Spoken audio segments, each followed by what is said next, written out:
बहुत समय पहले की बात है। किसी गांव में एक जमींदार अपनी पत्नी और बच्चों के साथ रहा करता था। वह जमींदार बहुत ही कंजूस था।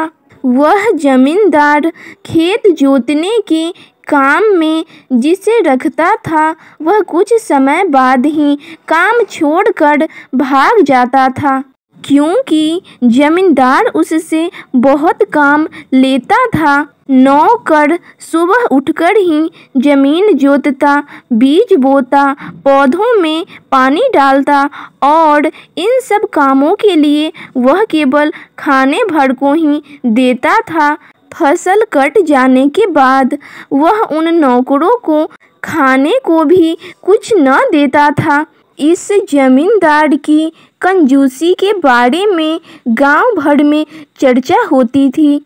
ऐसा ही बहुत समय तक चलता रहा, लेकिन एक समय ऐसा आया कि उसे खेतों पर काम करने के लिए आदमी मिलना भी मुश्किल हो गया। वह जिसे भी काम पर रखने की कोशिश करता, वही दुगने पैसे मांगता। लेकिन जमींदार पर इसका कोई असर न हुआ।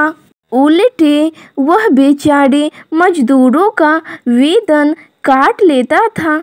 उसी गांव में श्याम नाम का एक बुद्धिमान लड़का रहता था। उसने जब उस कंजूस जमींदार के बारे में सुना तो उसको सबक सिखाने की सोची। वह एक आदमी को साथ लेकर जमींदार के पास जा पहुंचा। जमींदार ने उन्हें बैठने को कहा और उनसे आने का कारण पूछा। श्याम ने बताया कि वह उसके खेतों पर काम करना चाहता है। इस पर जमींदार बोला, तुम्हें पूरे साल काम करना पड़ेगा, बीच में भागोगे तो नहीं। तब श्याम ने जवाब दिया, मालिक, पहले मुझे यह बताओ कि आप मुझे क्या दोगे, तभी मैं बताऊंगा। जमींदार बोला, यह बात तो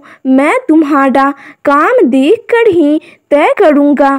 अगर अच्छा काम करोगे तो साल में 12 किलो चावल दूंगा, अगर नहीं तो 9 से 10 किलो ही दूंगा और साथ में कपड़े भी मिलेंगे। उसकी बात सुनकर श्याम बोला, अब आप मेरी भी शर्त सुन ले।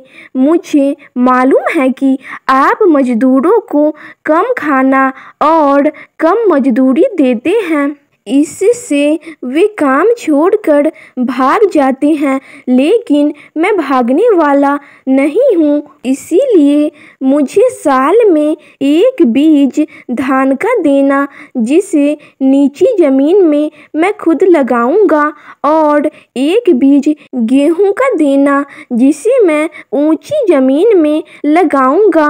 पहनने के लिए कपड़े देना होगा। प्रतिदिन एक पत्तल चावल खाने को देना, एक पत्तल से अधिक नहीं मांगूंगा। इसके बाद तुम जो कहोगे मैं वो काम करूंगा, लेकिन अगर मैं ना करूं तो मेरा हाथ काट लेना। अगर तुम शर्त के विरुद्ध काम करोगे तो मैं तुम्हारा हाथ काटूंगा। बोलो, मंजूर है? जमींदार को भला इसमें क्या आपत्ति हो सकती थी। उसने उसकी शर्त मान ली। अब श्याम जमींदार के यहाँ मजदूरी करने लगा। जब वह खाना खाने के लिए हाजिर हुआ तो एक लंबा चौड़ा केले का पत्ता लेकर हाजिर हुआ। जमींदार ने जब केले का पत्ता देखा तो वह गुस्से से लाल होकर बोला, तुम केले के पत्ते में चावल खाओगे, समझ क्या रखा है? पर मालिक, शर्त तो यही था ना? श्याम मुस्कुराकर बोला। हाँ, यही था, जमींदार ने झुंझलाकर उत्तर दिया। विवश होकर उसे केले के पत्ते में ही चावल देने पड़े। अब तो श्याम रोज ही केले के पत्ते में ही चावल खाता। एक दिन रसोइये ने जमींदार से कहा, यह तो अजीब बात है, चावल बनाते बनाते हालत खराब है मेरी। हुजूर, यह आप किस तरह के आदमी को पकड़ लाए हैं? 10-10 आदमियों के चावल अकेले ही खा जाता है। अरे 10 आदमियों के बराबर का काम भी तो यही करता है, जमींदार ने उत्तर दिया। यह बात तो बिल्कुल सही थी। श्याम काम में कोई कंजूसी न करता था, सारा काम अपने हाथों से पूरा करता और मजदूरी में वह एक गेहूं का व एक चावल का दाना ही लेता था। एक दिन श्याम ने जमींदार से कहा, मालिक, मैंने गोबर के ढेर में गेहूं बो दिया है और धान को नीची वाली जमीन में बो दिया है। गेहूं के पौधों में अनेक दाने निकले हैं, उसी प्रकार धान के पौधे में भी अनेक दाने निकले हैं। फिर श्याम ने उन सभी दानों को बीज के रूप में रख लिया। दूसरे साल भी उसने गेहूं और धान के बहुत से पौधे उगाए। इसके अलावा उसे मजदूरी के रूप में भी एक एक बीज अलग से मिला। उन बीजों को उसने अगले साल के लिए रख लिया। शर्त के अनुसार वह धान के बीज को नीची जमीन में और गेहूं के बीज को ऊंची जमीन में बोता था। ऐसे ही 6 साल बीत जाते हैं। इस तरह श्याम के मालिक के हाथ से सारी जमीन निकल गई। अंत में जमींदार ने पंचायत के आगे जाकर शिकायत कर दी।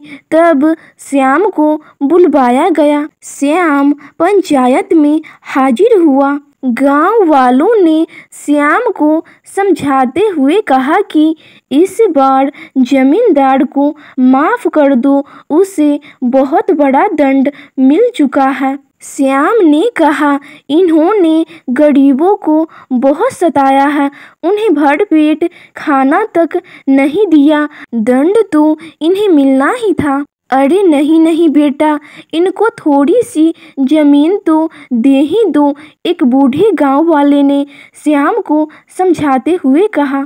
फिर पंचों ने भी समझाया, ठीक है, जमीन तो मैं दे दूंगा, लेकिन शर्त के अनुसार इन्हें अपना हाथ काटना होगा। श्याम बोला, नहीं नहीं, मैं अपना हाथ नहीं काटूंगा। जमींदार बोला, लेकिन जब अंत में शर्त के अनुसार जमींदार अपना हाथ काटने लगा तो श्याम को दया आ गई और उसने आधी जमीन उसे दे दी।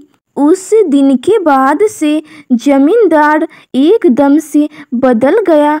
अब वह सभी मजदूरों के साथ अच्छा व्यवहार करता और उन्हें भरपेट खाना और उचित मजदूरी भी देता। अब तो गांव के सभी लोग श्याम की सूझबूझ की प्रशंसा किए नहीं थकते थे।